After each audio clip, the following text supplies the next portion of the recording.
আলাইকুম সম্মানিত দর্শক, এই মদখোর হাসিনা চেয়েছিল যে বাংলাদেশটাকে সারা জীবন শাসন করে যাবে, কিন্তু সে কখনোই ভাবে নাই যে এই বাংলার জনগণ তাকে আর চায় না।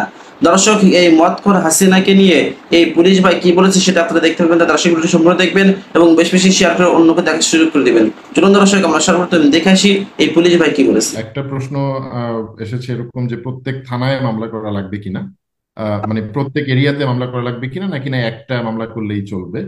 তো এখানে আমি বলবো যে হ্যাঁ, প্রত্যেক এরিয়া ওয়াইজই মামলা করতে হবে, কারণ এক এক এরিয়াতে কিন্তু এক একজন অফিসার ইনচার্জ বা এক একজন এসপি ছিলেন, অথবা এক একজন মানে আপনি হয়তোবা কিছু মানুষ হবে তারা কমন, যেমন ফর এক্সাম্পল শেখ হাসিনা, অথবা স্বরাষ্ট্রমন্ত্রী, অথবা আপনার পুলিশের আইজিপি এবং অন্যান্য যারা নির্দেশদাতা ছিলেন।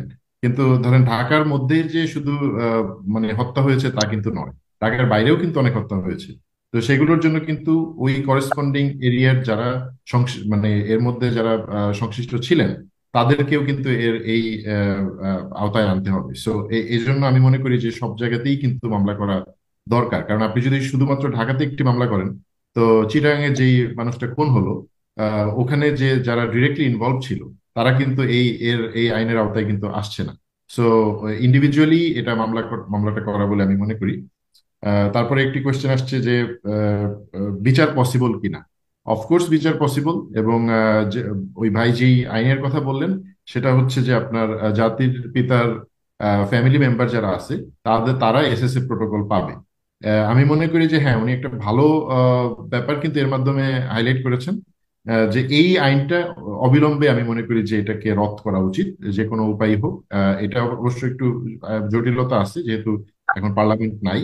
সো এইটাকে অন্তত মানে প্রেসিডেন্টের থ্রুতে হোক বা যেভাবে হোক, এই জিনিস এই আইনটাকে, কারণ শেখ হাসিনা যদি কোনোভাবে বাংলাদেশের সীমানায় ঢুকে পড়ে, আহ, তাহলে কিন্তু আইন অনুসারে সে কিন্তু এটা পায়। এই এই যে বা সজীবজের জয়, ওনারা যদি বাংলাদেশের এরিয়ার মধ্যে যদি এখন তো সে তারা যদি, এখন তো সে আবার হত্যা মামলার আসামি, সেক্ষেত্রে তাকে কিভাবে কি করবে? না সেই ক্ষেত্রে সে অ্যারেস্টেড হবে, কিন্তু সেক্ষেত্রে তাকেও সে কিন্তু এটা কিন্তু সে পেতে পারে, অথবা তার অন্যান্য ফ্যামিলি মেম্বারও তো আছে।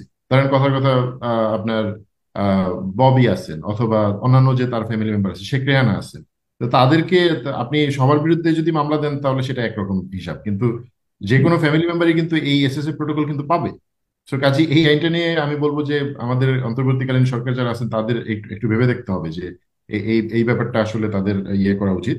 আর বিচার অফকোর্স পসিবল, আমাদের প্রচলিত আইনেই বিচার করা পসিবল, এবং এটা আসলে খুব দ্রুততম সময়েই কিন্তু করা পসিবল, যেহেতু আমরা জানি যে আমাদের জন্য সুখবর যে বিচার বিভাগকে আপনার ঢেলে সাজানো হচ্ছে। একদম হাইকোর্ট থেকেই এটার স্টার্ট হয়েছে। এবং একই সাথে আমি বলবো যে আমাদের যে জেলা পর্যায়ে যে নিম্ন আদালতগুলো আছে, এগুলোতেও একটা ম্যাসিভ চেঞ্জ আমার মতে আনা দরকার, কারণ এটাও কিন্তু করাপশনের বাইরে নয়, এটাও কিন্তু আপনার রাজনীতিকরণের বাইরে নয়। জুডিশিয়ারি সার্ভিস, এটাকে আলাদা করা হয়েছে, এখানেও কিন্তু আপনার প্রচুর রাজনীতিকরণ করা হয়েছে। আপনি বলতে পারবেন না যে এটার মধ্যে শুধু যে পুলিশেই রাজনীতিকরণ বা দলীয়করণ করা হয়েছে, বা অ্যাডমিনিস্ট্রেটিভ সার্ভিসেই যে করা হয়েছে তা কিন্তু নয়। এই জুডিশিয়ারিকেও অনেক এর মধ্যে অনেক আপনার ক্লিনজিং করতে হবে, আমি মনে করি। আর স্নিগ্ধা ম্যাম যে কথা বললেন যে কালচারাল একটা চেঞ্জ করতে হবে, আসলে আমি বলবো যে এক্ষেত্রে আমাদের দেশের কালচারই অনেক অনেক প্রবলেম আছে। আমাদের দেশের কালচারে এটাকে আমাদের জনগণেরও এখন বিপ্লবের পরে কিন্তু সাধারণত জনগণের চারিত্রিক বৈশিষ্ট্য কিন্তু অনেকাংশে আমরা বেটার থিঙ্কিং করতে পারি। যেমন অলরেডি আমরা দেখেছি যে আমরা বিভিন্ন ছাত্র জনতা তারা রাস্তা পরিষ্কার করছে, অথচ আমরাই কিন্তু আমরা আমাদের রাস্তাগুলোকে নোংরা করতাম। তো দেশের কালচার কেন কেন এখানে আমি আনলাম, কারণ হচ্ছে আপনি দেখবেন যে আপনার সাথে একজন পুলিশ সার্ভিসের একজনের সাথে সম্পর্ক, আপনি তার নাম্বার নিতে চাইবেন, আপনি তার কাছ থেকে একটা আনডিউ বেনিফিট নিতে চাইবেন। এবং আমি পুলিশে চাকরিরত অবস্থায় আমি দেখেছি যে সব যাদের ধরেন বিভিন্ন ক্ষেত্রে ম্যাল ইন্টেনশন, অথবা যারা স্ক্যামার কাইন্ড অফ মেন্টালিটি, যে সমস্ত লোকজন, তারাই কিন্তু পুলিশের সাথে সখ্যতা করতে চায়। তো এই কালচার থেকে বেরিয়ে আসতে হবে। আপনি দেখেন, আপনি ইউএসএ তে, কানাডাতে, ইউকে তে, এই সমস্ত জায়গাতে কি আপনি আপনার সাবকনশিয়াস মাইন্ডেও কি কখনো এরকম মনে হয় যে আমার আমার একজন পুলিশ অফিসারের নাম্বার আমার মোবাইলে সেভ করে রাখা দরকার? মানে you never feel it, right? So আমাদের দেশে কেন এই জিনিসটা মনে হবে?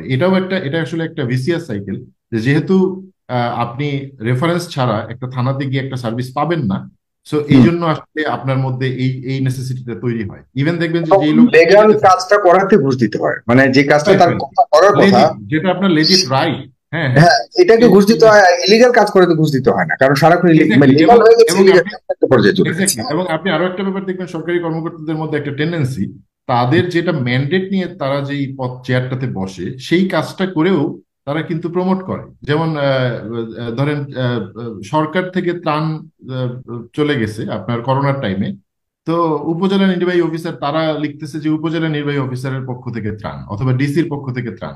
উনি কি এটা ওনার নিজের পয়সা পয়সা দিয়ে কি এই ত্রাণটা দিচ্ছেন, নাকি এটা সরকারি ত্রাণ ত্রাণ যাচ্ছে?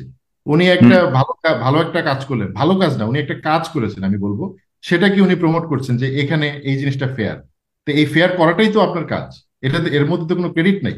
আপনি যে আনফেয়ার করতেছেন না, আপনি যে আনফেয়ার করেন ওইটাই মানে আমি যেটা বোঝাতে চাচ্ছি যে আমাদের কালচারটাই এমন হয়ে গেছে যে আপনি ফেয়ার কোনো কিছু করে আপনি আবার ক্রেডিট নিতে যাচ্ছেন, অথচ আপনাকে তো বসানোই হয়েছে আসলে ওই ফেয়ার কাজটা করার জন্য। অনেক জেলাতে দেখবেন এসপি তারা প্রমোট করছে যে এই জেলায় একটা নিয়োগেও কোনো দুর্নীতি হয়নি।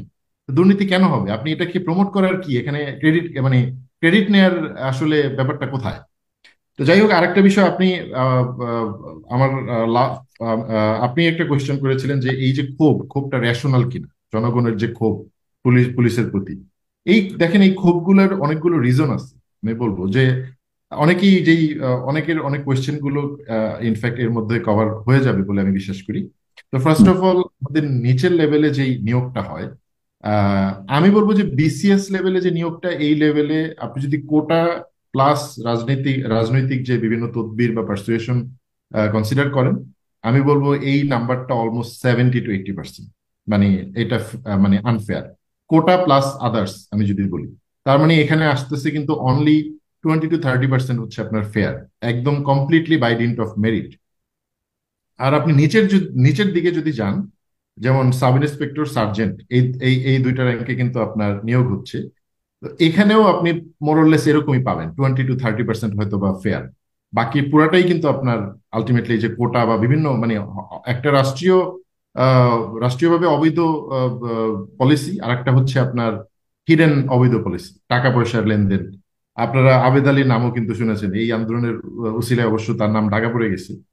তো আরেকটা আরেকটা হচ্ছে কনস্টেবল। তো কনস্টেবল রিক্রুটমেন্ট আপনি যদি দেখেন 2013 থেকে এখন পর্যন্ত, আমি বলবো অলমোস্ট 70 to 80,000 পুলিশ কিন্তু নিয়োগ করা হয়েছে। এবং এগুলো ছিল এক একটা নিয়োগ বাণিজ্য। আমি আমি একদম একদম সোজা বাংলায় যদি বলি, এগুলা ছিল এক একটা নিয়োগ বাণিজ্য। এগুলা ইনফ্যাক্ট শহীদুল নামে একজন যে সাবেক আইজিপি ছিলেন, ওনার ব্যাপারে শোনা যায় যে দর্শক, এই পুলিশ ভাইয়ের যুক্তিগুলো আপনাদের কাছে কেমন লেগেছে অবশ্যই কমেন্ট বক্সে জানাবেন। আজকে ভিডিও এই পর্যন্ত। ভিডিওটা ভালো লাগলে লাইক দিবেন, বেশি বেশি শেয়ার করে অন্য কথা সুযোগ করে দেবেন। আসসালামু আলাইকুম।